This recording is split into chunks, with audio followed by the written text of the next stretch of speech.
Inicialmente, eu quero agradecer o convite que me foi feito, primeiro pelo professor e amigo de muitos anos, esse brilhante advogado, Sérgio Habib, o nosso anfitrião, não é?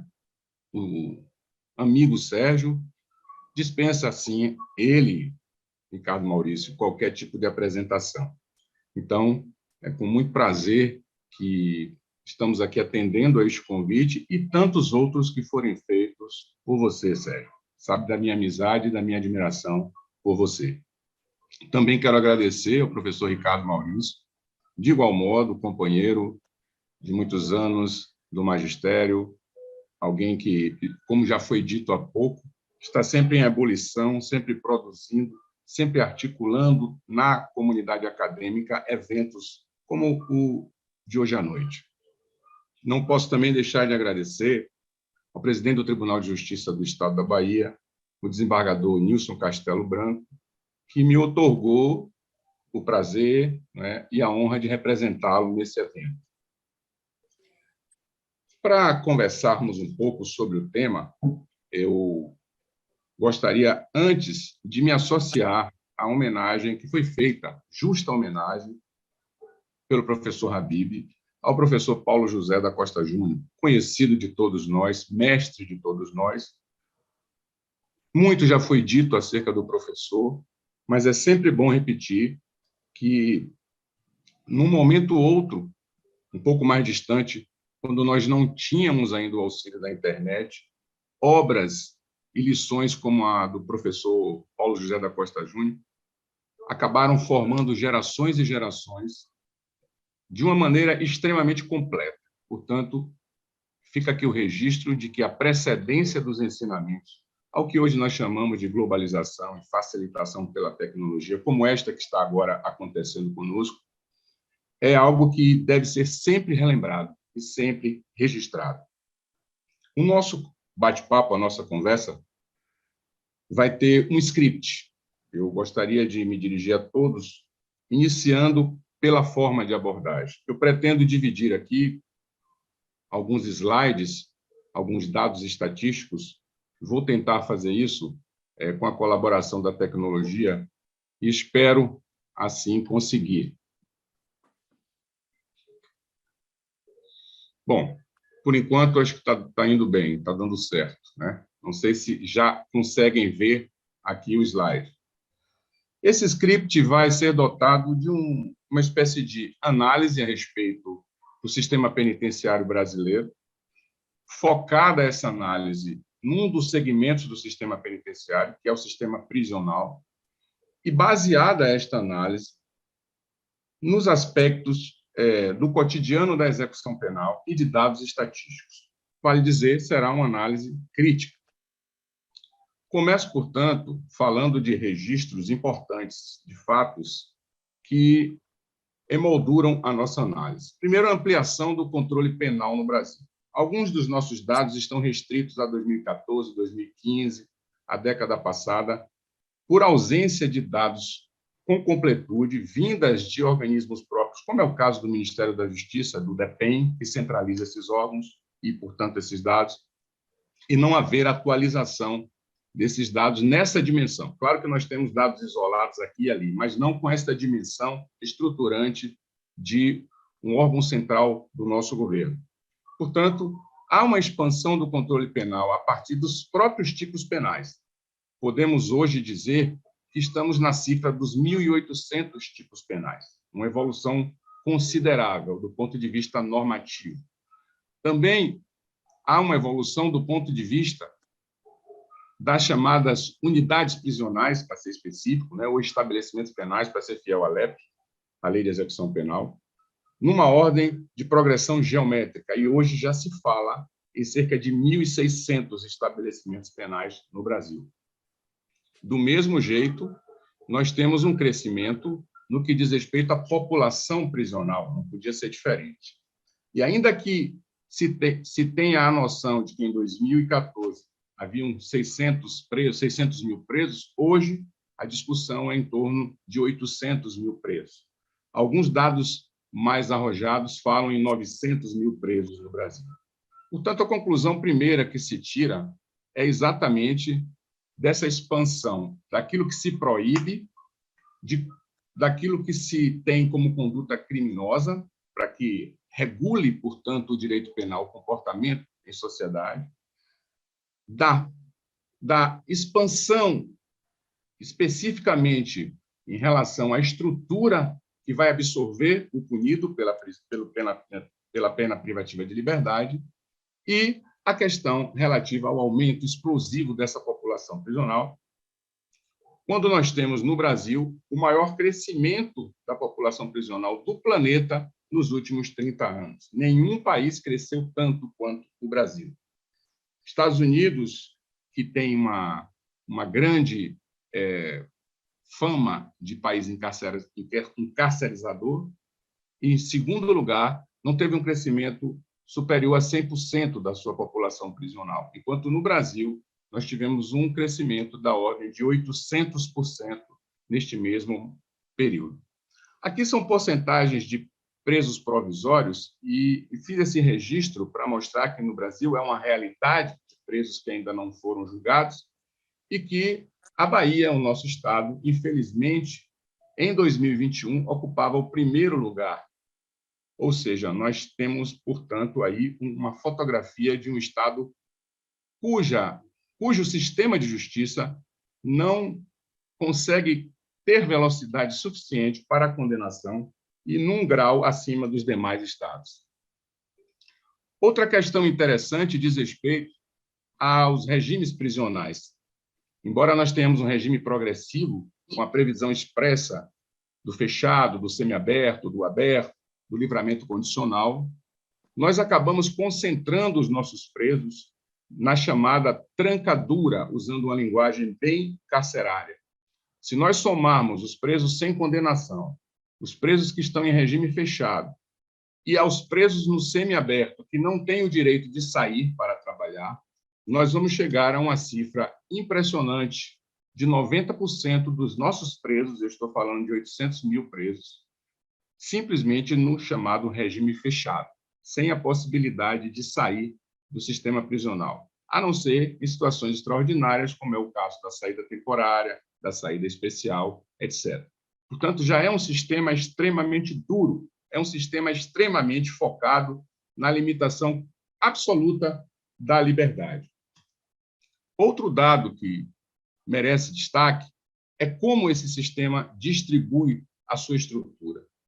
A despeito de toda a legislação moderna que temos com relação à acessibilidade, a questões de gênero, etc., etc., etc., as nossas unidades não estão preparadas para atender a esse público que é cada vez maior.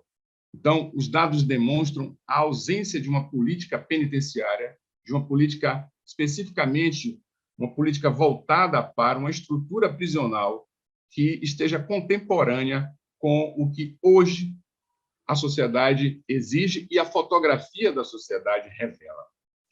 Também, nesta mesma linha, apesar de termos uma redução da taxa anual de encarceramento, e eu não digo redução de encarceramento, uma redução da taxa que subia em progressão geométrica e teve uma espécie de atenuação nesta subida. Apesar disto, nós ainda temos um déficit de quase 250 mil vagas no nosso sistema. Isso levando em consideração o cálculo de vagas a partir de uma nomenclatura equivocada.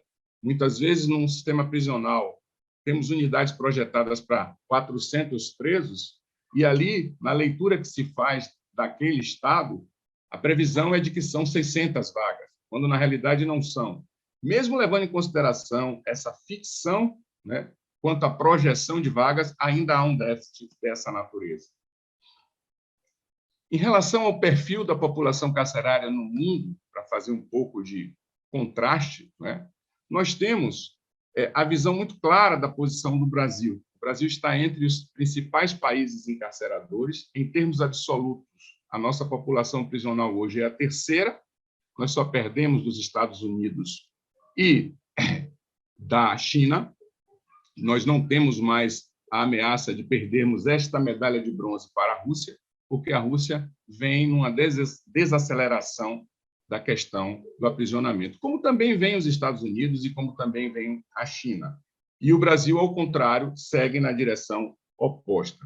Temos altos números indicando taxa de ocupação, taxa de aprisionamento por 100 mil habitantes, né? Presos sem condenações, como eu já falei, somos praticamente um dos países cuja a taxa de presos sem condenação, dentre os mais amplos espectros de população prisional, é a mais alta e, portanto, há uma geografia muito negativa em relação ao sistema prisional brasileiro. Seguindo nessa linha de raciocínio, só para fazer um contraponto aqui com a questão da prisão como um todo, esses dados em 2014 demonstram que só 4 países concentram mais de 50% da população prisional do planeta. E o Brasil está entre esses 4 países e agora em terceiro lugar. Falava-se à época de cerca de 10 milhões de presos e hoje, 8 anos após, se fala em cerca de 11 milhões de presos no mundo. Interessante saber que essas taxas de aprisionamento, elas também têm uma derivação, fazendo uma proporção entre população do local e número de presos. Neste particular, embora o Brasil tenha uma desagregação muito grande nos estados, a Bahia, especificamente, para falar do nosso estado, está em primeiro lugar, ou seja, é a taxa menos negativa. Nós temos cerca de 15 milhões de presos, 15 milhões de pessoas no estado da Bahia, a população, e 15 mil presos. Então, essa proporção ela é, inclusive, abaixo da taxa de encarceramento mundial, que é de 107. Nós estamos com 103. O Acre, por exemplo, no estado, na região norte, é o campeão da taxa de encarceramento negativa, tem quase 1.000 presos, não é? Ou seja, 927 presos para cada 1.000 habitantes. Então, para cada 100 mil habitantes. Tem uma taxa extremamente alta, tendo em vista que a população daquele estado é uma população reduzida. Continuando o nosso raciocínio, numa base crítica, esse ponto aqui merece destaque e, ao mesmo tempo que merece destaque, merece uma tremenda preocupação. Nós falamos há pouco de questões outras, questões envolvendo as chamadas minorias, hoje não se usa mais esse termo, mas é importante ressaltar a questão de gênero e a questão de raça, né? A população prisional no Brasil, ela majoritariamente ela é uma população de negros. Essa parece uma fala muito comum, mas também parece uma fala muito questionada. Muitos dizem que, ao afirmarmos isso, estamos apenas exercendo o direito de petição de princípio, que não há dados que comprovem. Os dados estão aí, demonstrando de forma inequívoca, né? Inclusive um crescimento desse percentual, já que agora, em 2019, um pouco recente, essa população prioritariamente negra, ela praticamente dobra em relação à proporção dos brancos. Portanto, há sim uma população prisional predominante negra, e a população prisional no estado da Bahia é de praticamente 90% de pessoas negras. E é interessante esse recorte no resto do país. Nós poderíamos dizer, mas a Bahia é uma cidade, é um estado, e uma cidade como Salvador, predominantemente tem a sua população negra. Mas engraçado, ou melhor, trágico, é que isso se aprofunda mais ainda nas regiões onde a raça negra tem um menor número de habitantes. Se perceberem aqui pela nossa linha de gráfico, na região sudeste, por exemplo, muito mais acentuado é o número de pessoas presas sendo negras do que as pessoas brancas, tendo em vista que predomina uma população branca. E, ainda assim, no sistema prisional, nós temos 72% das pessoas de cor negra. Portanto, no Sudeste e no Sul, há uma acentuação muito maior desse fenômeno, já que no Norte e no Nordeste, como temos um maior número de negros, essa proporção é menor. Outro destaque interessante, que são questões fundamentais para se falar na ideia de reinserção social da pena. Todos falamos abstratamente, eu estou tendo aqui uma disciplina para não ser teórico, para buscarmos essa análise como o script que tracei, uma visão crítica, porém uma visão em cima de dados, em cima do cotidiano da execução, já que a abstração teórica nos leva aos minutos e às horas, mas sabemos que a questão da finalidade preventiva, da própria ideia de ressocialização imposta pelo direito penal, para que funcione todo o sistema penal, é um farol. Como conseguirmos uma ressocialização desse universo de pessoas com a ausência total de ferramentas fundamentais? Quais são elas? Principalmente a questão do estudo e a questão do trabalho. Como alguém vai sair do sistema prisional melhor do que entrou, ou pelo menos capacitado para a sua ressignificação no convívio social, sem as ferramentas do trabalho e do estudo, que, por sinal, são ferramentas negadas quando do ingresso na prisão. Nós vamos ver o perfil do preso no Brasil, e nesses dados, bem claro está que mais de 70% das pessoas que ingressam no sistema prisional sequer têm o primeiro grau completo. Mais de 70%. Em relação à capacitação profissional, ter uma profissão mínima que seja, que se possa dizer como profissão, cerca de 80% das pessoas que ingressam no sistema prisional não têm uma formação profissional.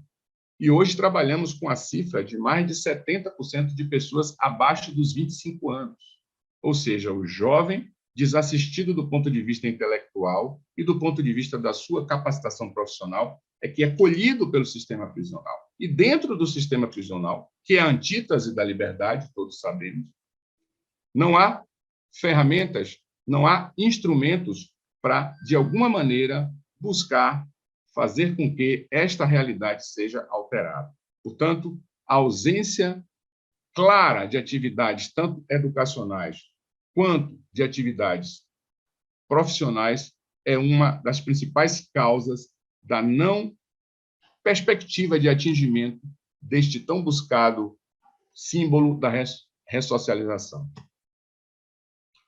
Aqui, dados específicos em relação à questão do trabalho no Brasil. E vamos abrir aqui um parêntese para dizer que não estamos falando que o preso não quer trabalhar. Estamos falando que o próprio Estado não oferece uma política penitenciária no foco prisional capaz de oportunizar ao preso que está dentro da unidade prisional, que está custodiado, que está limitado em todos os seus demais direitos, e principalmente no direito de ir e vir, não oferece ao Estado ferramentas adequadas para que ele exerça um trabalho. E nós sabemos, e como já disse o poeta, sem o seu trabalho, o homem não tem honra, e sem a sua honra, se morre, se mata. Assistimos constantemente à saída de pessoas do sistema prisional e o retorno rápido e imediato a esse sistema, muitos por ausência de oportunidade extramuros, em função da não capacitação ou até mesmo do estigma de ex-presidiário, que, como muitos dizem, é uma tatuagem que praticamente não tem como sair. Assistência judiciária, professor Sérgio Habib, advogado combativo e também defensor público. Esse é o dado cruel do sistema prisional. Os indivíduos ali dificilmente têm condições para constituir uma defesa a partir de recursos ou próprios ou de outra natureza. Muitos, em sua maioria, são atendidos pela Defensoria Pública, que faz um belo trabalho, mas que ainda carece de estrutura e de números suficientes de defensores por todo esse Brasil. Temos exemplos maravilhosos de defensores abnegados e de advogados abnegados que exercem a função e que procuram também atender a unidades prisionais, mas não há, essencialmente, ainda uma estrutura, eu diria assim, capaz e bem organizada para essa demanda altíssima com esse perfil do indivíduo que hoje habita o sistema prisional. Um detalhe curioso, e não é dizer que o pobre é criminoso, óbvio, mas é dizer que o criminoso colhido pelo sistema prisional é pobre. Repito, não estou dizendo que o pobre é criminoso, estou dizendo que o criminoso colhido pelo sistema prisional é pobre, porque ele advém desse nicho, advém desse lixo também, não é? Então, esse dado é cruel, esse dado é suficiente para nos fazer raciocinar acerca daquilo que o próprio professor César Bittencourt costuma dizer, né? Que o sistema prisional ele é a forma mais cara que se tem de piorar um ser humano. Questões como, por exemplo, quem está preso, mas agora, por que está preso? Se olharmos o cenário da distribuição das infrações cometidas que levam às unidades prisionais, nós vamos ver que esse cenário é dominado praticamente por 3 ou 4 crimes. O tráfico, majoritariamente, esse dado de 2014 já está superado. Hoje, mais de 30%, quase 35% dos nossos presos estão presos por tráfico. E não é o tráfico absolutamente considerado em sua essência, mas esse tráfico do dia a dia, esse tráfico mais relativizado, mais a varejo, que todos nós sabemos que nas grandes cidades, principalmente, acabam atraindo grande parte da população jovem, que muitas vezes está ali, essa população, alimentando o próprio uso da droga.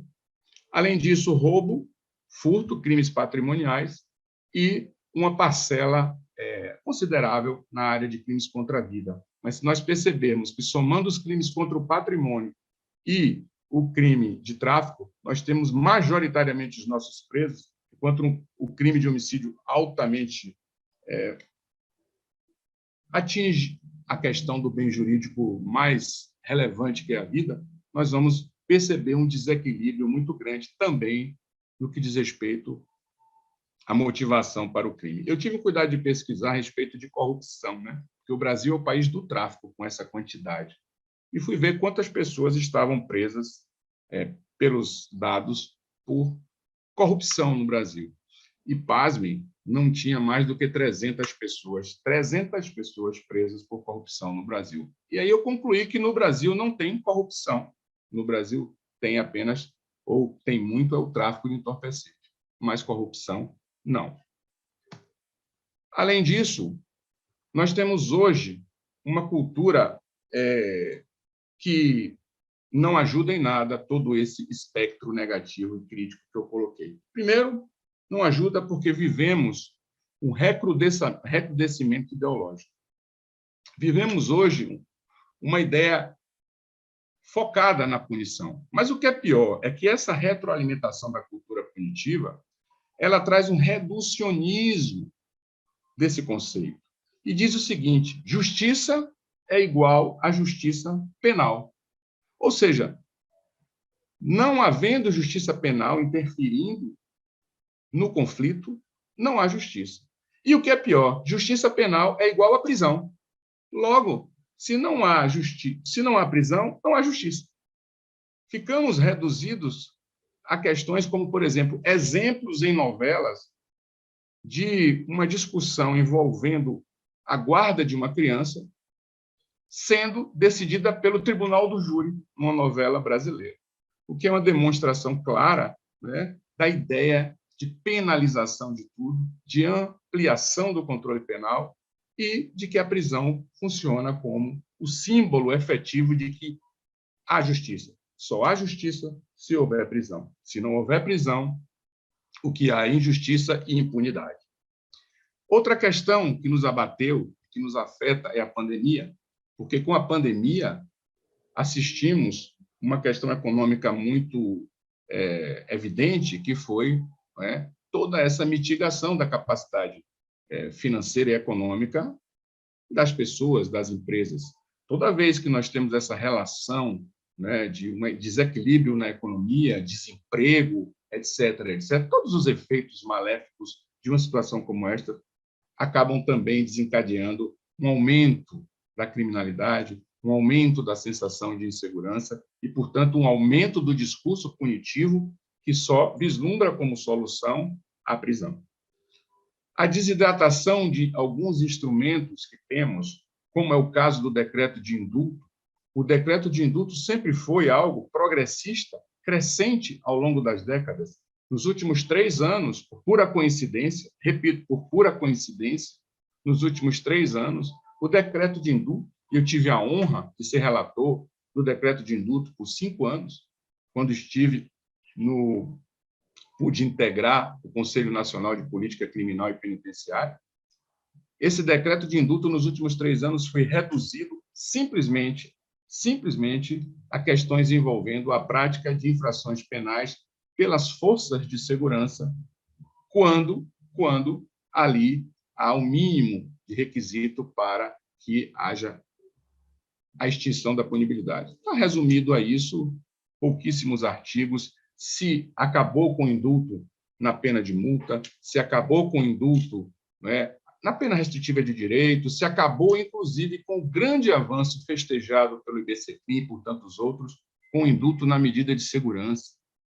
Nada justifica que alguém inimputável fique no sistema punitivo, porque o Hospital de Custódia e Tratamento ele sequer está cadastrado no SUS, nenhum dos hospitais, sequer a saúde reconhece como hospital. De hospital de custódia e tratamento não tem tratamento, nem tem hospital, o que nós temos é custódia, é estabelecimento penal previsto na lei. E, portanto, nós temos hoje uma ideia clara de que a intervenção penal através da medida de segurança tem que ter limites. Se a intervenção punitiva de alguém que sabia o que fazia tem limites na Constituição, tem limites prescricionais, como a intervenção de tratamento não vai ter limites. Então, havia previsão de indulto para aquele que suportou a medida de segurança no máximo da pena do fato ilícito praticado. Isso acabou, como acabou praticamente qualquer tipo de pensamento vanguardista e progressista. Além disso, uma política clara e aberta de descrédito no funcionamento das instituições. Um ataque claro às instituições, ao judiciário, quando conveniente ao legislativo, um ataque às demais instituições de controle, ou seja, aquela receita clássica do populismo. O populismo ataca as instituições, porque se uma nação tem as suas instituições enfraquecidas, o salvador da pátria é quem trará a providência. Essa que é rasa, né, ideia, para quem minimamente tem como se socorrer de ensinamentos e se socorrer de conhecimento básico, ela, infelizmente, não é a ideia que predomina hoje, ou pelo menos parece não ser. E, de cara, não é a ideia que rege as ações daqueles que estão dirigindo os destinos políticos e, principalmente, no que se refere a questões ligadas à política criminal e penitenciária. Portanto, nesta linha de raciocínio, nós temos uma situação extremamente caótica, preocupante e, o que é pior, né? Se tivermos a sorte de transpormos esse momento da nossa República, ainda vamos demorar bastante para reconstruir o mínimo que se fez em alguns anos, onde tivemos progressos no sistema penitenciário como gênero, com introdução de uma política nacional de penas e medidas alternativas, com a introdução de legislações que permitiram o avanço de outras ferramentas que não somente a prisão, e, portanto, hoje estão em pleno retrocesso. Se fala até, né, de uma abertura de licitação, salvo engano, para a construção de 20 hospitais de custódia e tratamento, 20 anos depois da lei da reforma psiquiátrica, dizer que exatamente essa é uma política ultrapassada. Então, esse estado de coisas nos leva, para concluir, a algumas reflexões. Primeiro, aquilo que o Supremo já disse, no estado inconstitucional de coisas. Segundo, ausência do Estado, indiferença ou, eu diria, né, ou revolta da própria sociedade, que, infelizmente, age advogando a ideia de que justiça é só justiça criminal. O efeito colateral é o domínio das unidades prisionais e do sistema prisional pelo crime organizado, fruto desta ausência do Estado, do descaso com políticas de recuperação. e com o grande número de jovens dentro dos nossos sistemas. E a retroalimentação da violência e do crime, dentro e fora dos presídios. Portanto, é um estado de coisas extremamente preocupante, que envolve como núcleo central a ideia de prisão. Prisão, todos nós sabemos, desde o século 17, 18, já nasceu fadada a um insucesso, e persistimos como se fosse a solução de todos os nossos problemas ligados à justiça criminal. Eu quero crer e penso diferente, e acredito que a melhor ideia diz respeito a uma possibilidade de pensarmos a prisão como um presente, que o passado não imaginou e que o futuro não deseja. Quero agradecer professor Habib, professor Ricardo Maurício, agradecer ao presidente do tribunal novamente e dizer que, para mim, é uma honra e uma satisfação poder estar neste espaço para discutirmos questões de tamanha envergadura. Muito obrigado a todos.